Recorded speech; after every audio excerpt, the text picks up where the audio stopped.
commencer un peu peut-être à détendre parce qu'il y a des gens qui commencent à dormir. Et comme c'est le colonel qui vient de terminer, monsieur le colonel, un général devait rendre visite à des soldats.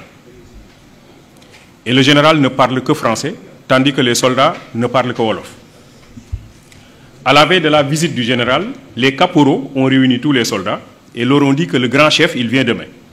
Et d'habitude, quand ils passent rendre visite aux nouvelles recrues, il leur pose 3 questions.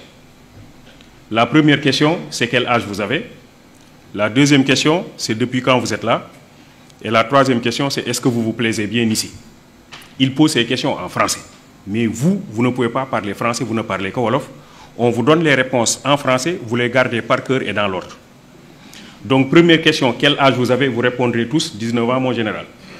Deuxième question, depuis quand vous êtes là? Vous répondrez tous 3 mois, mon général. Troisième question, est-ce que vous vous plaisez bien ici? Vous répondrez tous, bien sûr, mon général. Donc, ce que vous devez garder par cœur et dans l'ordre, c'est 19 ans, mon général, 3 mois, mon général, bien sûr, mon général. Alors, le général arrive le lendemain et inverse l'ordre des questions. Alors, au lieu de commencer par quel âge vous avez, il commence par depuis quand vous êtes là. 19 ans, mon général. Quel âge vous avez? 3 mois, mon général. Mais alors, vous vous moquez de moi? Bien sûr, mon général. Bon, c'est détendu. Maintenant, je peux présenter mon général. Alors, on... Merci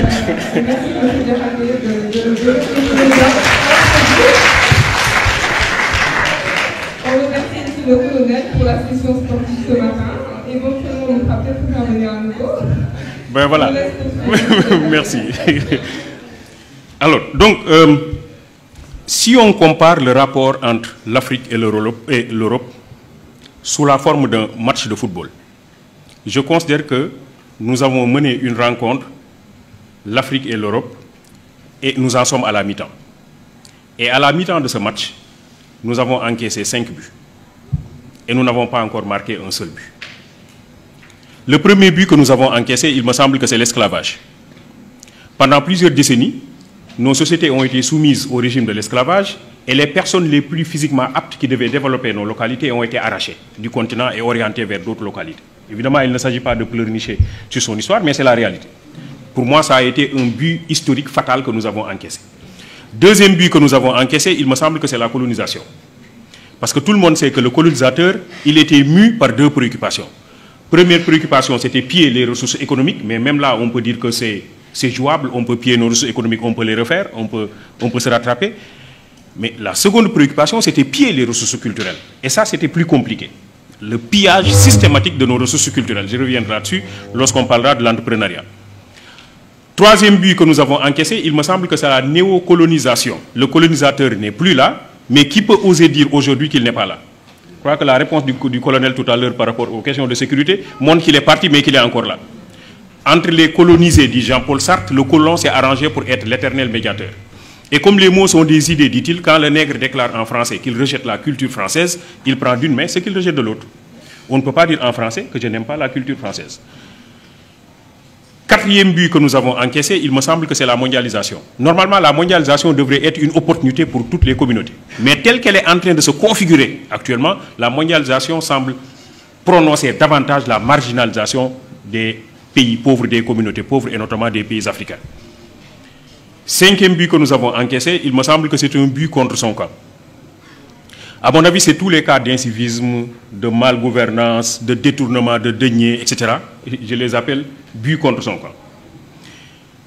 Fin de la première mi-temps, on a joué 45 minutes, il faut engager la deuxième mi-temps, il nous reste 45 minutes et il est possible, à mon avis, de faire une remontada. Mais ça suppose que l'on est un bon entraîneur, c'est-à-dire le leadership. Me semble excessivement important, un leader avisé et volontaire, généreux, engagé, juste et droit.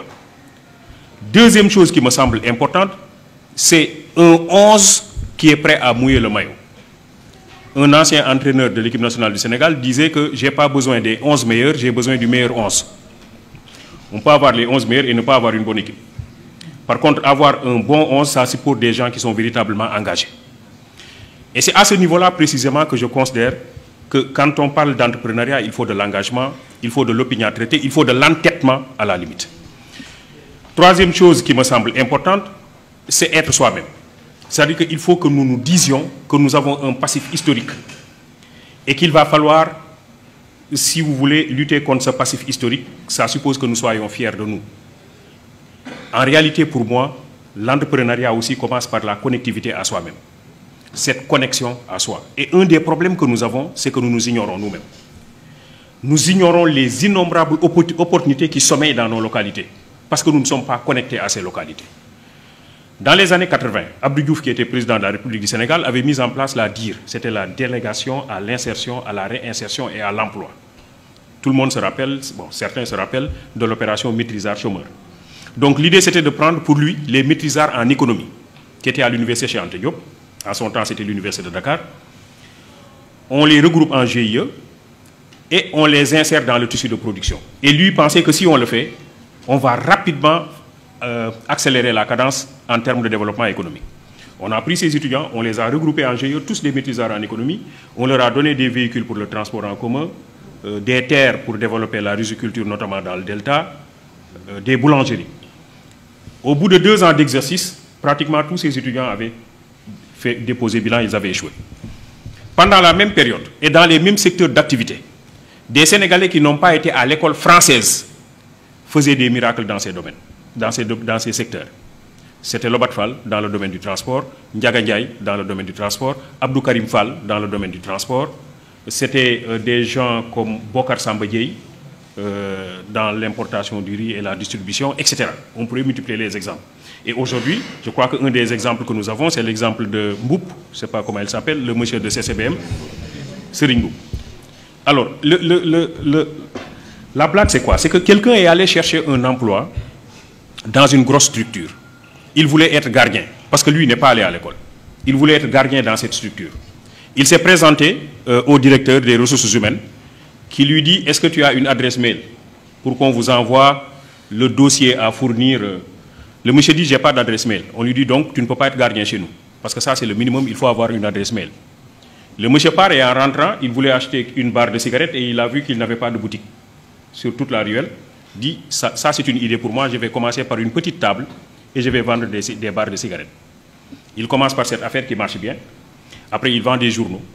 Après, des crédits téléphoniques. Après, il installe une boutique. Et après, il a un grand domaine commercial.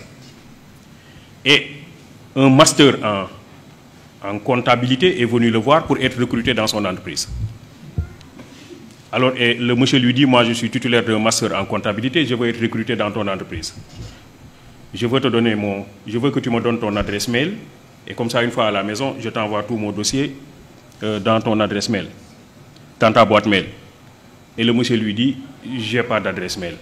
Il dit, toi, tu n'as pas d'adresse mail et tu es propriétaire de ce grand domaine commercial. Si tu avais une adresse mail, tu serais le plus grand opérateur économique du monde. Il lui dit, si j'avais une adresse mail, je serais gardien. En réalité, ce que je vous dis, c'est que c'est ça aussi l'entrepreneuriat. L'idée, c'est quoi? L'idée, c'est se connecter à soi. Et pour pouvoir interroger les multiples opportunités qui existent dans la localité, dans l'environnement. Nous avons un système de formation qui nous déconnecte de notre environnement et qui nous déconnecte de nous-mêmes. Parce que justement, l'école que nous avons héritée de la colonisation développe des curricula qui ne nous réconcilient pas toujours avec nous-mêmes. Et qui, pire, développe un complexe d'infériorité par rapport à l'autre.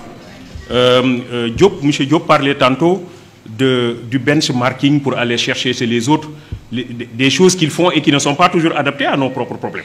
En réalité, c'est cela aussi, c'est ce complexe d'infériorité. Les autres font, il faut que nous fassions exactement la même chose. Nous avons développé ce complexe par rapport aux autres et il est clair qu'aujourd'hui, nous avons dans nos écoles de formation des gens qui sortent et qui ont une innombrable opportunité devant eux, mais qui considèrent que ce n'est pas cela. C'est le bureau. Je dois être recruté, je dois être, etc., etc. Donc ça fait qu'il y a un modèle